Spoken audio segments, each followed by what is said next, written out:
Ricochet has had his debut match in AEW, and it's what we expected. Kyle Fletcher,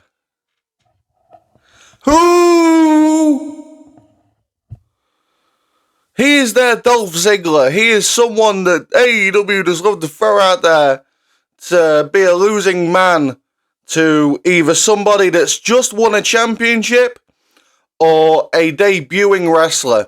One of those two things, you get put up against Kyle Fletcher, and that's the end of it. Oh my god! But we're gonna talk about Ricochet. We're gonna talk about Uncle Howdy. He had his debut match on Raw, and we'll talk about it. We'll talk about it. Machine Gun Kelly tries to start beef with Randy Orton backstage at SummerSlam, I believe. So we're going to talk about that.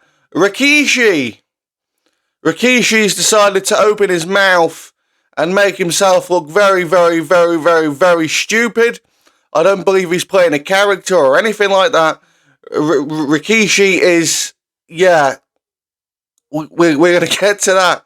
And we'll start briefly and quickly with Sid.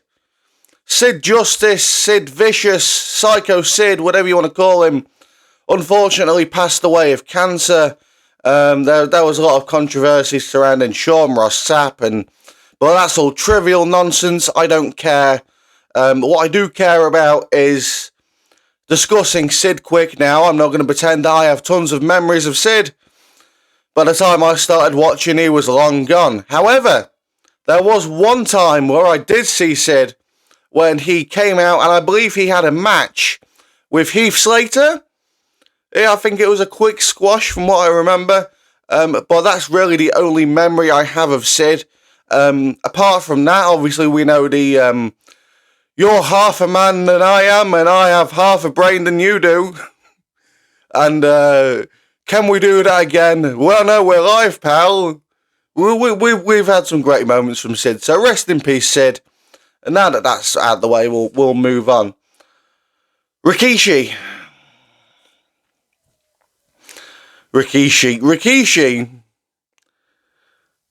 is not happy with the booking of Jey Uso. Rikishi believes that Jey Uso should have won Money in the Bank, and Rikishi believes that Jey Uso could go to AEW and make a star of himself there. Now, I don't know if Rikishi has been actually been watching either show, but Rikishi, your son Jey Uso, or whatever his real name is he Joshua Fatu, or I don't fucking know, but Jey Uso was the first man to pin Roman Reigns after 3 years of not being pinned. I watched that live. I was shocked in silence when I saw that, and I was also very happy at the same time. So, how can you tell me that he's not being pushed correctly, not being used correctly, when first of all, he had such a big rub like that? Okay? Secondly, he even though he's not directly involved right now, he is going to be involved in one of the biggest storylines of the year with Bloodline versus Bloodline, as long as Tonga Loa is not involved. So, how can you say Jey Uso's not being used properly? And how can you say that he would be better off in AEW? Bro, do you not watch that fucking show? They would fucking absolutely destroy him. Not only that, he would not be able to use the name Jey Uso. That is WWE owned property, okay? People say, bet on yourself. Look what happened to Edge. He's not called Edge anymore. No, he's not called Edge. Nobody fucking cares. Nobody cares. It worked for Jon Moxley, right? It worked for him, but he tarnished his career in a different way, and now nobody cares about him. But is he Joshua? I can't remember. I'm going to say he's Joshua. If Joshua Fatu turned up in AEW, the Yeet movement would not follow, okay? They wouldn't, because he's not Jey Uso.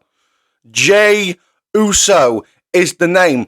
If Roman Reigns turned up in AEW as Joe Anoa'i, it wouldn't go down very well.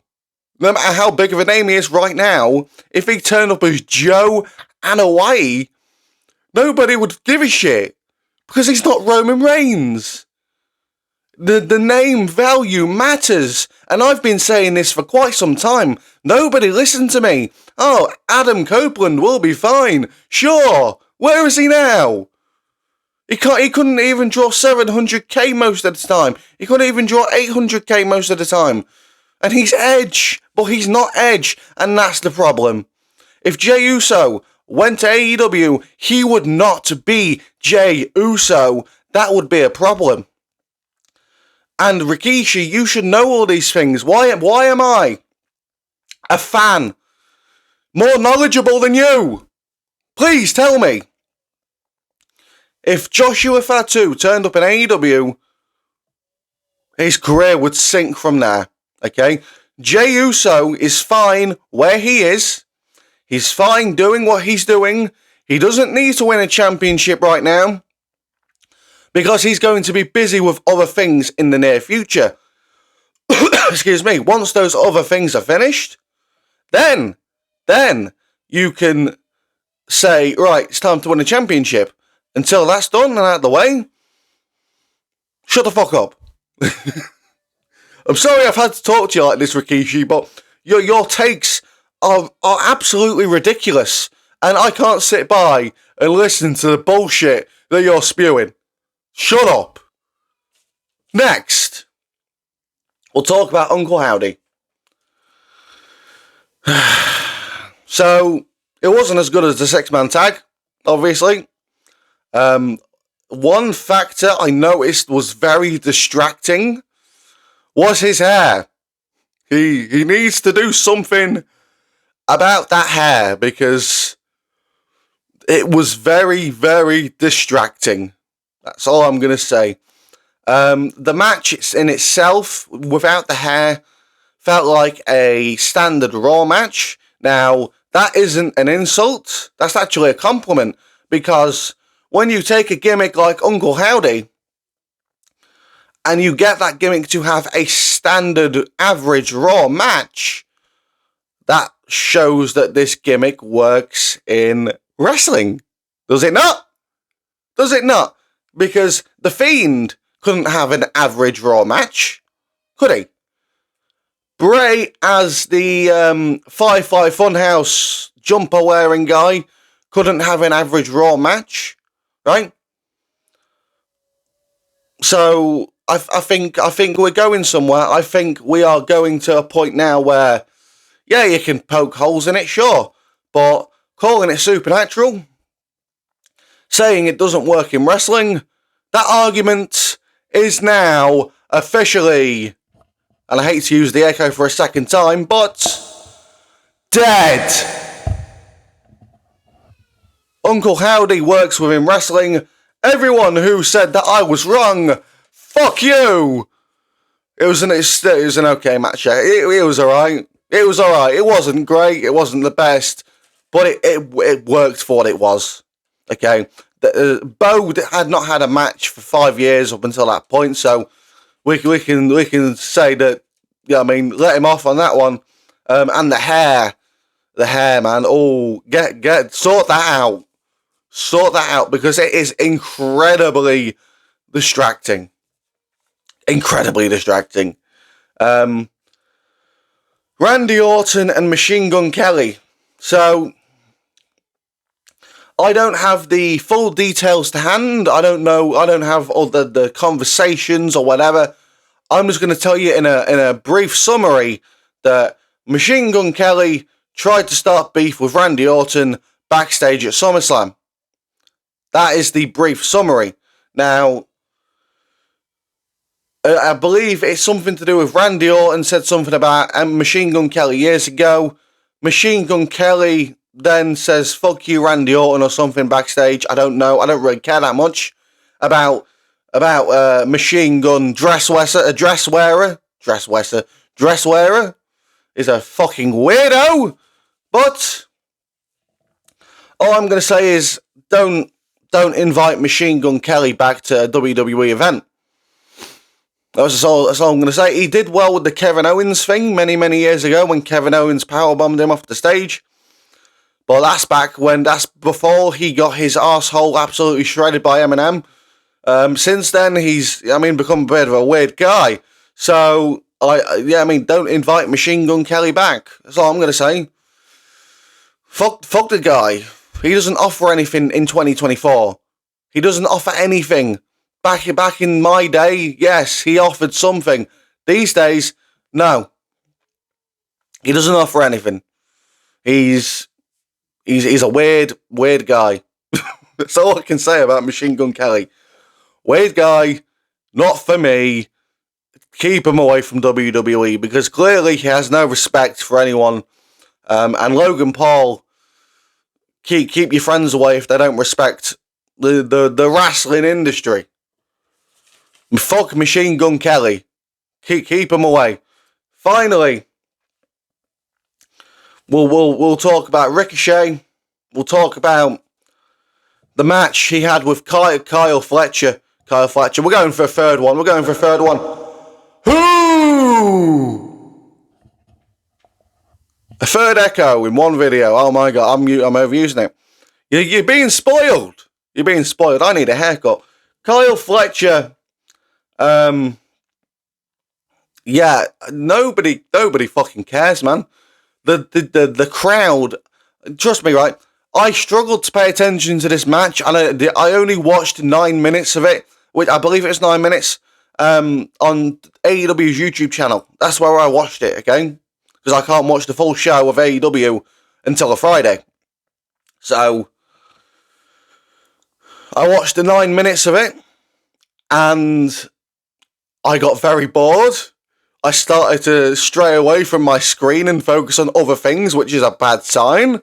Don't worry, I did it with the Uncle Howdy match. Don't worry, it's not just an AEW thing. Right? That's my that's a me problem, I assume.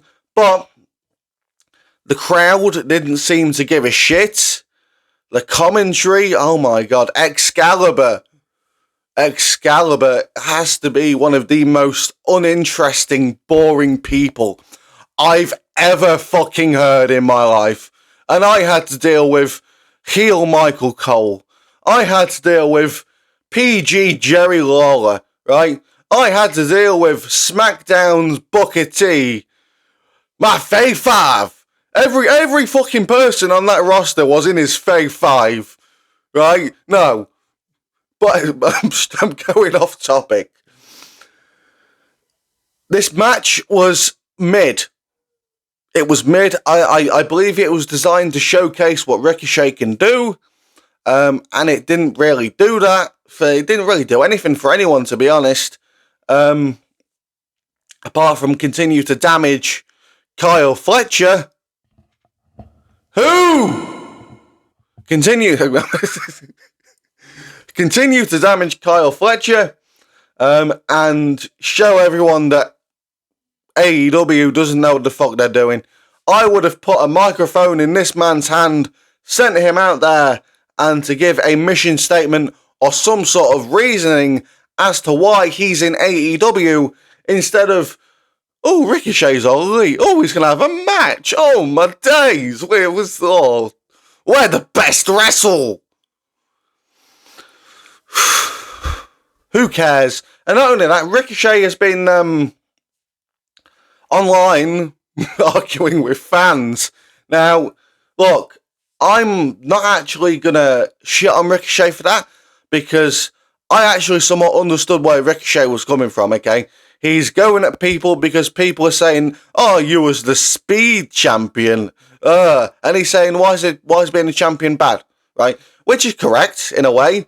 But at the same time, he has to understand that the Speed Championship, along with sort of Ring of Honor Championships, right, and certain AEW Championships, just don't fucking matter. That's the premise of it, but still winning the championship is a good thing. Then he went off at more fans who says, oh, I was looking forward to Ricochet, but now he's gone to AEW. Blah, blah, blah, blah, blah. Ricochet says you don't need to watch the whole show to watch me, which is true. But it's all a bit of pathetic nonsense. That's what I say. That's what I say. I've been a lot less active on X recently. I just don't fucking care. I don't care. I go on there to see what's going on. I don't really post anything anymore. And I get on with my life instead of arguing with people, with wrestlers, with Meltzers, because I've been blocked by so many people. Meltzers blocked me. Sap blocked me, then unblocked me. Adam Pearce, I've never said a bad word to him. He blocked me and he's recently unblocked me. I don't know why. But you get a lot of soft people on there. Jim Cornette, he's blocked me twice because, there's lots of disagreements I've had with Jim Cornette. He's not responding to me directly, but he's blocked me twice. So the internet in itself is full of a bunch of soft people, a bunch of idiots, people whose opinions don't matter, people who engagement bait all the time, and Ricochet probably joins in with all that bullshit. But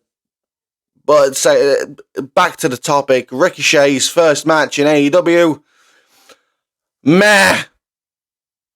We'll see what they do next week, but already this is getting off to a bad start. Give him a microphone, please. Let him talk. Let him say something. Don't just give him another random match with generic wrestler number 5 next week, please. We don't want none of that. But that's all I've got for today, man. Let me know what you think on the topics we've discussed. But for all you older heads, the question I have for you is, what is your favourite Psycho Sid moment, man? Or Sid Vicious, Sid Justice, whatever you prefer to call him. I prefer to call him Sid Vicious, to be honest. But let me know your favourite Sid moment in the comments below. Like, subscribe, follow me on X at DCrossman25. Thanks for watching, and I'll see you soon.